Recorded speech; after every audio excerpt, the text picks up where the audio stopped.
kandi ni n'abantu beza rero hari umwuka mwiza kandi biramfasha cyane hano. Les Kenyans sont en tout cas très accueillants et très agréable aussi, donc voilà, il y a un état d'esprit qui me plaît beaucoup ici. Niki mwavuga kuri tombora y'amatsinda ya Sekafa Kagame Cup aho ikipe yawe ibarizwa mu itsinda rya gatatu?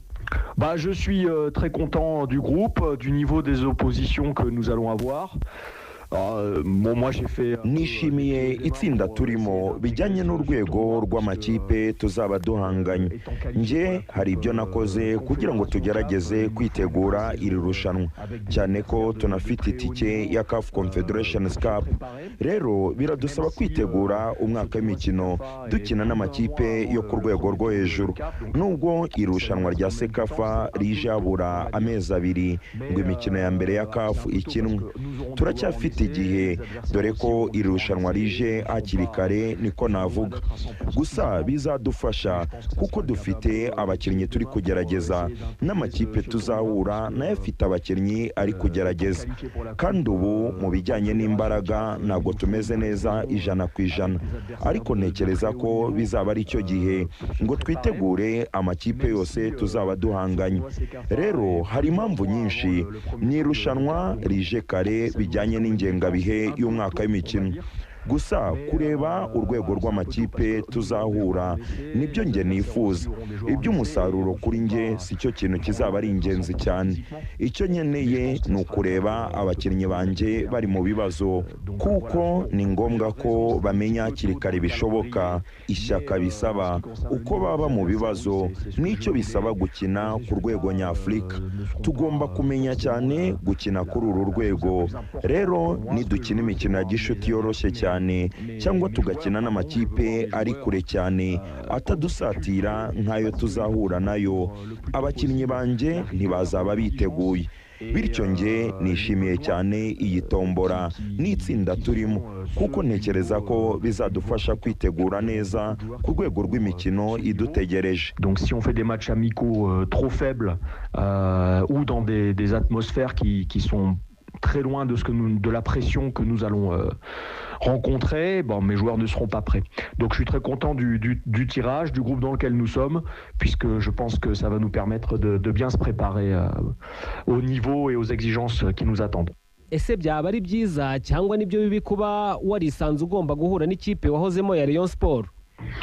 Oui, alors là, vous me posez une question par rapport à l'aspect compétition, c'est-à-dire est-ce que c'est un avantage de connaître Rayon Sport avec des joueurs de mon équipe qui connaissent le Rwanda? Aha, kuri iki kibazo mumbajije bijyanye n'iri rushanwa, kuvuga niba ari byiza kuba nzi Rayon Sport no kuba abakinnyi b'ikipe yanjye baza u Rwanda, nge simbifata muri ubwo buryo. Iyi Sekafa Kagame Cup mu by'ukuri tuzayijyamo turebe ko twayitwara, ariko nanone mumbajije niba nakwifuza gutwara iri rushanwa ariko tukaba tutiteguye imikino ya CAF, cyangwa niba nakwifuza kutaritwara ariko tukaba twiteguye imikino ya CAF, nahita mbasubiza ko nifuza gutakaza iri rushanwa ariko tukaba twiteguye neza imikino ya CAF. Rero dushobora gutwara iri rushanwa dukina umukino wo kwizigama, twugarira cyane, tutishora cyane mu gusatira, tugakinira ku mipira y'imiterekano. Ibyo bishobora gutuma twegukana irushanwa, ariko siko bizaba bimeze mu mikino y'amajonjora ya CAF. Rero nge nzaza gukina uko mbyifuza kandi tuzanafata risk kuko abakinnyi bacu bose ntibaziranye. Rero hazaba harimo amakosa mato mato, ariko sinzaba ndeba cyane kuri aya makipe tuzaba duhanganye, kuko yose ni kimwe natwe. Tuvuge nka Rayon Sport ya 2025 2026 izahindura cyane abakinnyi bari bayigize, izaba ifitemo abakinnyi bashya. Rero uwo ni wo mwanya ngo barebe neza ibyo bakoze, yewe no mu mezi abiri ya nyuma, ukwa gatanu n'ukwa gatandatu. Byose ni nkatwe. Ikipe yanjye yo mu kwezi kwa gatandatu ntayihuriye n'ikipe izitabira irushanwa. Rero sindi mu mwanya mwiza wo kuzagenzura cyane amakipe duhanganye cyangwa ngo ngerageze kuyashakaho amakuru. siko bimeze. Rero byaba ari bibi cyangwa byiza, muri rusange njye ndishimye cyane kuba nzongera guhura na Rayon Sport nk'ikipe n'abafana bayo. Mu by'ukuri nishimiye cyane kuba nzakina nayo. Et après, avantage ou désavantage, dans tous les cas, moi je suis très très heureux de retrouver Rayon Sport, le club et les supporters. Donc voilà, je suis en tout cas très content de jouer contre eux. Ku bwanyu ni irihe tsinda mubona rikomeye cyane kurusha ayandi? Ni iyihe kipe muha amahirwe yo gutwara igikombe? Bon, là sur le papier, je vois le groupe 1 être le plus difficile. Avec APR, Vipers et Gor Mahia, ça me semble être le plus difficile parce que... Ku rupapuro mbona itsinda rya mbere ari ryo rikomeye cyane. APR, Vipers na Gor Mahia ni amakipe akomeye cyane kuko ni amakipe atatu yatwaye shampiyona iwayo. Nubwo mbizi ko muri shampiyona y'u Rwanda bisa naho byihariye cyane ko harimo amakipe abiri yo muri Sudan, ahubwo iri tsinda muri rusange ririmo amakipe ane yatwaye shampiyona kuko na Garde Républicaine niyo yatwaye shampiyona ya Djibouti. Rero ku rupapuro birasa naho ari ryo tsinda rikomeye cyane, ariko nk'uko nabibabwiye amakipe azahindura abakinnyi, azagerageza abakinnyi benshi kandi haracyari kare ku buryo abakinnyi bazaba bataramenyerana muri iyi mikino. Rero ikibuga nicyo kizabyerekana, naho ku ikipe ihabwa amahirwe ntekereza ko iri mu itsinda ryacu. Ku bwanjye ikipe ihabwa amahirwe ni Al Hilal yo muri Sudan, Simba ikaza ku mwanya wa kabiri. C'est juste un préjugé. Quant au favori, je pense qu'il est dans notre poule. Pour moi, le favori de la compétition, c'est Al Hilal du Soudan, avec en numéro 2 Simba. Ese waba warakomeje kujya ukurikira umupira w'amaguru w'u Rwanda nyuma y'uko havuye? Gira icyo bivugaho, hari impinduka ubonamo cyangwa haracyarimo bya bibazo bisanzwe? Non, après mon départ, je n'ai pas vraiment suivi le championnat rwandais. Je regardais seulement les résultats de Rayon Sport, puisque j'ai beaucoup apprécié les 6 mois que j'ai passé dans ce club. Nyuma y'uko mpavuye mu by'ukuri sinakurikiye ibya shampiyona y'u Rwanda, ndeba gusa iby'imikino ya Rayon Sport kuko nishimiye cyane amezi 6 namaze muri iyi kipe. Iracyari imwe mu bigize urugendo rwanjye kandi nzahora ndi umureyo. Rero nkurikirana iby'imikino yayo. Nyuma y'igenda ryanjye umwaka wakurikiyeho bendaga gutwara igikombe cya shampiyona, baza gusitaraho gato mu gice cya kabiri cy'umwaka w'imikino. Ibintu byari bibabaje cyane ko abafana bayo bakwiriye gutwara ibikombe. Nyuma yaho sinabikurikiranye cyane, uretse kuba nzi ko amakipe abiri yo muri Sudan yaje gukina muri shampiyona. Ayo niyo makuru mashya namenye, niko navuga. Naho ku bijyanye n'urwego rwa shampiyona munyihanganire, ntabwo nayikurikiranye cyane, ntibyankundiye ko mbona uko nyikurikira. Mais après le niveau, etc., j'ai malheureusement pas trop suivi ça va me permettre de resuivre un petit peu. Mwadukorera igereranya ku mupira w'amaguru w'u Rwanda n'uwo muri Kenya? Alors entre le football rwandais et le football du Kenya, alors déjà je ne pense pas être le mieux placé. Bien sûr, j'ai fait les 2 championnats. Ku bijyanye n'umupira w'amaguru w'u Rwanda n'uwa Kenya, sintekereza ko ndi mu mwanya mwiza wo kubigereranya. Nibyo nabaye muri shampiyona zombi, nakoze muri izi shampiyona zombi, ariko namaze amezi 5 cyangwa 6 yonyine mu Rwanda. Muri Kenya ho mamaze amezi 4. Rero sinkeka ko bihagije mu by'ukuri ngo mbe nakora ubusesenguzi bwimbitse. Gusa nkurikije ibyo nabonye, navuga ko ibikorwa byo guteza imbere ruhago nyarwanda bijyanye cyane n'uko igihugu kingana. Ntabwo tugomba kwibagirwa uko ibi bihugu bingana. Kenya ntabwo inganya abaturage n'u Rwanda, ntabwo binganya ubunini, ntabwo binganya ubukungu.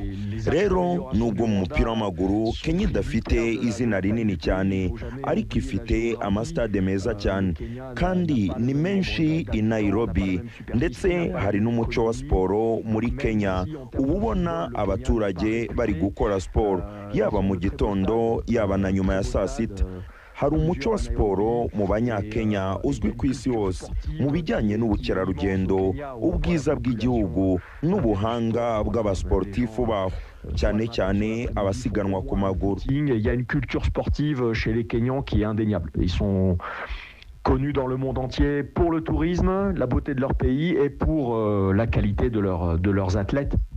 Notamment dans tout ce qui est athlétisme évidemment. Donc voilà. Mais après sur le football, je dirais qu'il y a en termes des infrastructures au Kenya c'est quand même beaucoup plus évolué. Mu mupira w'amaguru navuga ko bijyanye n'ibikorwa remezo Kenya mu by'ukuri yateye imbere cyane by'umwihariko nk'amasitade yaho niko navuga gusa hari n'amakipe amwe n'amwe nk'urugero ikipe ya polisi yo muri Kenya ndetse n'ikipe ya Ulinzi si amakipe akomeye bijyanye n'amateka yayo ariko afite ibibuga byiza. Ikipe ya Ulinzi ifite stade nto ariko nziza cyane ijyamo abantu 10,000 kandi ni nziza pe. Ikintu cy'ingenzi kuri nge cyanatumye mpitamo Kenya n'ubwiza bw'ibibuga. Hari ibibuga byinshi ku buryo 80% by'ibibuga bikoreshwa muri shampiyona ni ibibuga byiza nk'uko tubibona mu Burayi, mu Bwongereza cyangwa mu bihugu bimwe na bimwe byo muri Afurika y'Amajyaruguru nka Maroc cyangwa nk'ubu muri za Cote d'Ivoire, Cameroon, Afurika y'Epfo. Ibihugu byakiriye amarushanwa mpuzamahanga nk'ibikombe bya Afurika biheruka. Rero icyo ni ikintu gikomeye ku bwanjye cyagakwiye gutera imbere mu Rwanda. Ou maintenant Côte d'Ivoire, Cameroun, Afrique du Sud, les pays qui ont accueilli des compétitions internationales et les dernières CAN. Et ça, c'est un gros axe d'amélioration pour moi au Rwanda. Trop de pelouses synthétiques et pour moi, les pelouses synthétiques n'aident pas le développement technique des joueurs. Hari ibibuga byinshi bya synthetique kandi kuri nge ibibuga bya synthetique ntabwo bifasha abakinnyi kwerekana ubuhanga bwabo mu bijyanye na tekinike no kuzamura urwego kuko ibibuga bya synthetique navuga ko bituma umupira ugenda buhoro bibangamira ukwihuta k'umukino ahubwo bifasha ya makipe yugarira ya makipe yitamo kureka gukina umupira. Rero niba u Rwanda rushaka gutera imbere mu mupira w'amaguru bigomba kujyana na politike yo kuvugurura ibibuga. Bigomba kuba ibibuga by'umwimerere kandi ikindi u Rwanda rufite ikirere cyiza kuko bakunda kubona imvura no muri Kenya naho imvura ibihari. Rero byakagenze bityo kugira ngo umupira w'amaguru w'u Rwanda utere imbere hakabaye ibibuga by'umwimerere kandi byiza cyane. Ku bwanjye niryo tandukaniro ry'ibanze. Pour que le football du Rwanda évolue vers des pelouses naturelles de très bonne qualité. Voilà, pour moi, c'est la principale différence. Ensuite, il y a des différences économiques, bien sûr, comme je l'ai dit, dues à la taille, dues aux possibilités des sponsors. Hari kandi n'itandukaniro mu bukungu mu by'ukuri nk'uko nabivuze bijyana n'ubunini bw'igihugu no kubona abafatanyabikorwa nko kuba Azam TV yerekana shampiyona ya Kenya ni ikintu cyiza cyane kuko ni ahantu heza ho kwigaragariza. Rero bifasha kwemeza abakinnyi bo hanze kuyizamo. Nubwo Kenya mbere itari igihugu gikurura abakinnyi cyane ariko kuba bafite ibibuga byiza, amastade meza no kuba Azam TV yerekana shampiyona yabo bibafasha kwigaragaza bityo bikarushaho kureshya abakinnyi. Des pelouses de qualité, des bons stades et les matchs retransmis sur Azam TV, ça vous permet une exposition et voilà qui peut être plus attractive. Ensuite au Rwanda, il y a pas à rougir des installations, des qualités des infrastructures. Ikindi kandi mu Rwanda nta bibazo by'imiturire cyangwa by'ibikorwa remezo wapfa kubona. Nzi ibihugu byinshi byo muri Afurika biba bidafite amashanyarazi mu rwambariro rw'abakinnyi. Nta mazi ashyushye wahabona, si ibintu wasanga mu Rwanda cyangwa muri Kenya. Ni ibintu usanga mu bihugu byinshi byo muri Afurika yo hagati n'iyo mu burengerazuba. Rero urebye kuri Kenya n'u Rwanda, u Rwanda ruri kure cyane ya Kenya bijyanye n'ubuso bw'igihugu, abaturage n'ubukungu. Ariko nanone ibintu bibiri bahuriyeho nuko bakora ibintu babishyizeho umutima.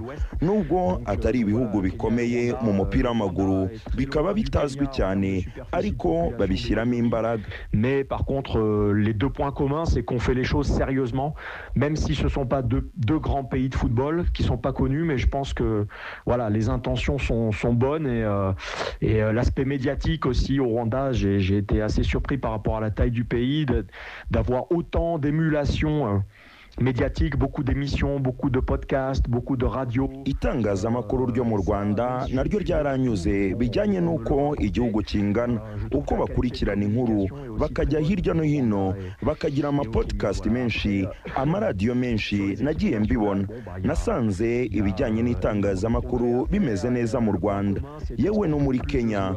Ku bijyanye n'amakipe y'ibihugu hari ibyo bagomba gukora. Icyo bagahuriyeho ni ukohereza abakinnyi benshi mu mashampiyona akomeye nk'ay'i Burayi, muri Afurika y'Amajyaruguru, mu bihugu by'Abarabu, kuko abenshi mu bakinnyi beza baba bari muri ibyo bihugu. Ahandi bazamura impano z'abakinnyi ni nko muri Afurika y'Epfo. Ntekereza ko bagakwiye kubohereza hirya no hino hatandukanye kugira ngo amakipe y'ibihugu agire abakinnyi bavuye ahantu hatandukanye, bifashe kugira abakinnyi bafite ubuhanga butandukanye, banagire ubumenyi butandukanye mu mupira w'isi. D'avoir des joueurs qui mis côte à côte permettent une plus grande variété tactique et avec aussi un peu plus de connaissance du monde du football. Victor Mbawoma wigeze kuba watsinze ibitego byinshi mu Rwanda ari muri APR FC, aherutse gusinyira ikipe yawe. Ese wabigizemo uruhare? Kuki wamuhisemo bikagera naho umuhindurira ibitekerezo, dore ko yari yamaze kumvikana n'ikipe ya polisi hano mu Rwanda? Oui, Victor Mbawoma, eh bien écoute, bien sûr, je l'ai appelé directement, on a fait un vidéo. Yego, Victor Mbawoma nibyo ninjye wamwihamagariye binyuze kuri video call. Namweretse umushinga wanjye, mwereka intumbero z'ikipe, mwereka ibyo nakunze mu mikinire ye ndetse no mu buryo ateye, kuko ni umuntu ufite igikoba cy'ubuyobozi, agira ishyaka n'umurava. Yari kapiteni mu ikipe aherukamo yo muri Nigeria. Rero yujuje byose nari nkeneye, afite byose ikipe yanjye na buri wese uri mu ikipe dukeneye muri aka kanya kugira ngo dutere imbere. Rero rwose nibyo nabigizemo uruhare rugaragara, kuko ninjye wamwiyerekeye gahunda mufitiye, bityo mbasha